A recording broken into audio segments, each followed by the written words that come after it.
The overall goal of this procedure is to synthesize, purify, and isolate stable dimethylmonothioarsinic acid and dimethylithioarsinic acid for use as standards in quantitative speciation analysis of thioarsenicals.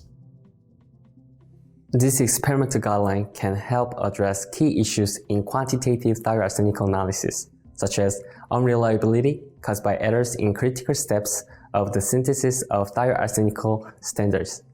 The main advantage of this modified technique is that it produces stable chemical standards that can be used to quantify thioarsenical content in environmental samples.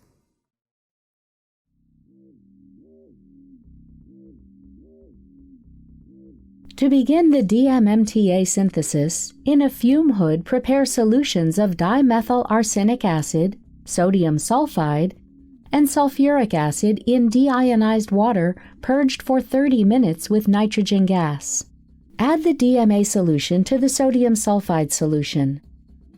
Rinse the DMA solution container with 10 milliliters of N2 purged water and add the rinse to the mixture. Note the time at which the solutions were combined.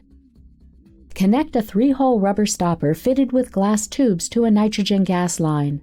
Stopper the flask and immediately begin flowing nitrogen gas through the flask, ensuring that the solution does not splash under the flow. Then use acid-resistant tubing to connect a 50 milliliter syringe containing the sulfuric acid solution to another of the glass tubes. Slowly add the sulfuric acid solution 4 to 5 milliliters at a time, dropwise, to obtain a cloudy white solution. Once the sulfuric acid has